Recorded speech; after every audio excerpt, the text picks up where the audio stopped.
Cheers to you. Cheers to you. Cheers to you, guy. If you do not recognize that intro music, don't worry, you're not the only one. No.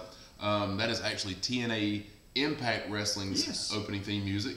We did that today because Raw stunk that bad. We wished we'd have watched TNA. And that's really saying something. It was as good as, like we said earlier, as good as Raw was last week, it was equally as bad this week. I should have just went to bed.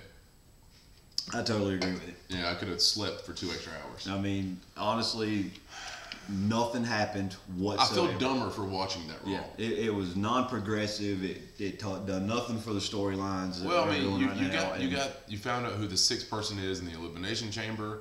You saw a glimpse of Kane, and it's so cheesy at this point. It is. It really so is. cheesy. Daniel Bryan,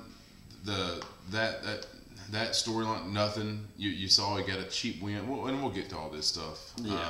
But anyway, thank you for joining us again, and thanks. We've had several people subscribe to our YouTube channel. Yeah, we just want to say we really appreciate that. Sure do. All the feedback you want to give us, comments on the videos, video post reviews, comments on Twitter. Kevin's at Follow me at ECGAPTS Leader, and I'm top ECGA heel.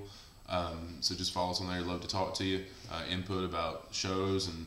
Just kind of discussing, again, what we love to watch. Unfortunately, some nights it's more painful than the others, and tonight was one of them. You got to take the good with the bad. And tonight was the bad. It was bad. Raw started off with Triple H coming out and cutting a promo. And he described why he told The Undertaker no last week. Yeah, I get it. But yeah, I mean, he said that he was... And I tell you what, after that promo... Mm-hmm. I was a little excited because the video package that they did for Taker. Yes.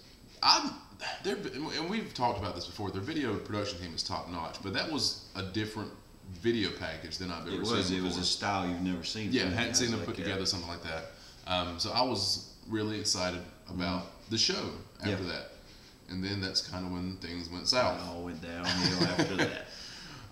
Birthday got kind of bad on that one. It is. Today is Eric's birthday, February 6th, so y'all tweet him a happy birthday whenever you see this. And evidently, WWE Creative did not get the memo that all I wanted for my birthday was a great Raw. I sent the email.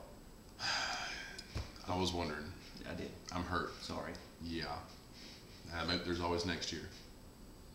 Yeah. My birthday won't be on Raw, though. No. Maybe yours will be. Maybe you'll get a good Raw for your birthday. We'll share it since it's ECGA. Appreciate that, man. Anytime, man. Anyway, first match we get to, you got Daniel Bryan versus Big Show, and he brought AJ out. Yeah, she's of course got involved. Again, it portrays Daniel Bryan as more of the sleazy heel. Yeah. You know what? I'm fine with him in that role, and I still like it. Don't get me wrong, I still like it. I love him in that role. Let him get a win. Whether it's a cheating win. He's gonna cheat. Yeah, let him get a win. Just pin somebody. Yeah. These countouts and DQs and all this other stuff is getting old. Yeah. Let him get a win. They were out on the apron. AJ was close by. Big Show was running. He actually stopped himself from hitting her this week. And Daniel Bryan grabbed her and got out of there. And then left so and basically a non-finished count-out type thing. You could have stopped. You stopped this time. You could have stopped before. You did it on purpose. Blah, blah, blah. They advertised a D-Bry Orton match, first time ever on SmackDown this coming Friday. I want to look forward to it, but in my head it tells me they're going to do the same type ending. After tonight, I hope not. I hope I'm wrong. I really hope I'm wrong because I think that could be a good match. It really could. I really think it could be.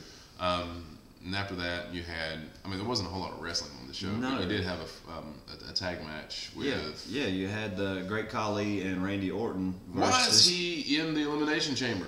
I don't know. I mean, who's decided to push Khali as a top 6 guy on Raw? He needs to be in that Elimination Chamber. He's got 2 moves. And the chokeslam. That's it. So, I mean, granted, I don't know. Just push somebody else. Yeah. Anyway, you had those 2 guys, and then they were going against Cody Rhodes and Wade Barrett. Yeah. Of course, you saw Khali get the pin, and then after match, you had Orton RKO and Khali, which he didn't take it that well. He took it better than I thought he was going to. Honestly, it's hard to get a 7'4" guy to fall gracefully. Yeah, especially at the same speed that Orton does. Yeah. But it was better than I thought it was going to be. Then you had Yeah, quite horrible possibly Divas match. the worst Divas match of the year so far. And again, that's saying something. That is saying something. Okay, I got a question. Yes, Tamina, sir. I get it, they're pushing her. Yeah. They've squashed Natalya for some reason a few weeks in a row now with She's Tamina. made somebody mad. She's got 2 moves. Evidently, she has the most vicious Samoan drop ever. Because once she does it, You're going to lay there for 2 or 3 solid minutes. exactly. Even when until people she get involved in the match. until she does the big splash. Yeah. That's it. Now, she's got some size, and if they had booked her better before the push, I think it can make sense and come across as maybe a legit feud.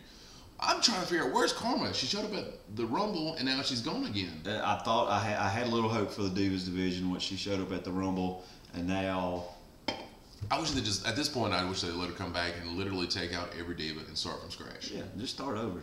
Find some women who can wrestle and actually Well, that's perform. the thing. That's what's so daggone frustrating is Yeah. that Beth Phoenix and Natalya, they can. You know they can. Mm-hmm. The others just absolutely get in the way with running their mouths, and it's just bad. They're just eye candy and non-performables. And at this point, I'm over the eye candy. I don't care to even look at it anymore. I am too. It's getting old. And then you had, now, if you share a different opinion about this upcoming segment than we did, that's fine. Everybody's entitled to their opinion. Mm-hmm.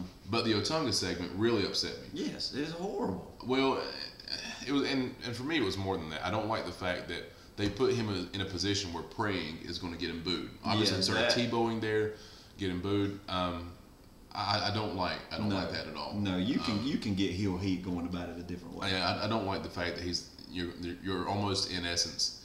It seemed like maybe they were making fun of praying or the It T-bowing. was. You kind of got that sense. It I didn't wasn't really. It was like you said. They were kind of making fun of it. I didn't like that. I don't know whose idea that was, or something Otunga threw in there. Horrible idea. And then Sheamus came out, who just beat the dog out of him, and basically a squash match. You had Otunga getting a little bit of offense. You can tell later on down the road they're probably going to keep him around just because he is married to Jennifer Hudson. Yeah. Just to have that name out there. Yeah. But pretty much a squash win for Sheamus on that one. Yeah. And then they had the six-pack challenge, they called it. Yeah. It was all 6 guys who's going to be in the Raw Elimination Chamber match. Mm-hmm. All men in the ring at one time. Whoever scores first pinfall gets that coveted 6th spot, last entry. And you knew we called it. It was going to be Jericho. You knew it was and going to be Jericho. The Jericho Punk finally had a face-to-face, almost Kind promo. of, yeah. Punk kind of flipped the script on him, and he didn't say anything. He didn't say a word. Jericho sold it well as far as getting under skin. And then you had he did. Raw going off the air with Jericho sitting Indian style via a la Punk, the way Punk does, holding his belt in the middle of the ring. Yep. So he came out on top on that. You noticed that someone had an interesting tweet. How does CM Punk, who is straight edge, win a 6-pack challenge? And That was WWE pretty actually funny. retweeted. That's pretty funny. That was pretty funny. Just all in all, man, it was a bad Raw. A scale of 1 to 10, I'm going probably 3, maybe 3.5. Yeah, 4 at the very most. Honestly. We were talking. You didn't see a lot of John Laurinaitis, and No. they made the announcement that the board of directors will decide his fate Tuesday morning at 10 a.m. Yep. on WWE.com. I'm gonna go ahead and say it. He was the lone bright spot He on was. the show. The 2 small segments he was in, he didn't flub up any words. Not at all. Everything was fluid. I enjoyed him being on the show this week more than I did anybody else. I did too. The show is bad when you have Your ring announcer. ring announcer. Your ring announcer just messed about up. stopped The one guy you can count on not to mess anything up. when he's talking. When he is talking, he flubbed up. And he had 2 seconds of silence. Oh. He didn't know what to do. He's like, and now, and He froze. I mean, he just did. He froze. literally froze. But anyway, It must have just been Murphy's Law tonight. so yeah, if Bad show, everything's going anything can go wrong, it will go wrong, and it did. R-Truth. R-Truth, yeah. I think that was a botched spot. I don't know if Miz got scared. I mean, I hate to even say that word when it comes But to the that's how it looked. And what makes me think that is because he kind of backed away, but then he rolled away like he was trying to sell the move that R-Truth hit him. Yeah. Or something, but R-Truth took a bad. Oh, it was so bad. Bad bump. He took the flip over the top rope, and you could tell the Miz was supposed to kind of help break that. And he didn't He at didn't at all. And And it he was even just landed solid. on his tailbone, and you could Didn't just get see his feet or his hands down. You could see his back just Certainly jarring. hope he's okay, because that kind of fall can really do some damage. Yeah. even if it's not immediate, the long-term impact of that it can really hurt. It really could. So anyway, truth. Hope you get to feeling better, Ron. But anyway, guys, we're just going to look forward to a better Raw next week. We hope. You know it can't get any worse. It can't. Honestly, it cannot get any worse after tonight's Raw. So anyway, guys, thanks for tuning in. Again, YouTube, ECGA Co-Founders. Just search that in the YouTube search bar. ECGA Co-Founders. You'll find our channel. Subscribe to that. Love to hear from you. Twitter. Was it? I forgot. At ECGA PTS leader. I'm so tired. You can follow this guy at top ECGA heel. I don't even feel like a bad guy tonight. Don't forget, also check out website 123wrestling.co.uk. Yeah. Love what they're doing with that. It's really starting to come together. It's a couple weeks old. And it seems like they have more content every week. They do have a TNA review. Evidently somebody likes to watch it. But no, it was actually pretty interesting. The guy that did it is actually, it is a good review. Yeah. So check that out as well. And then some podcasts, instant messaging feature. Like I said, the site is really starting to come together. It looks really good. So check that out, 123wrestling.co.uk. If you see a guy by the name of Jamie on the instant messaging, that's the guy who runs the site. Tell him we said what's up. But anyway, guys, take care. Shave your hair. Do something. Just do something. I haven't done it. I gotta go buzz it or something. Have a better Raw. Look on the bright side. The week only gets better from here. It can only go up. All right, guys. Have a good week. Cheers Thanks to you, for tuning buddy. in. Happy Cheers to birthday, you. man. Thanks. I appreciate it. And as always, take care. Shave your hair.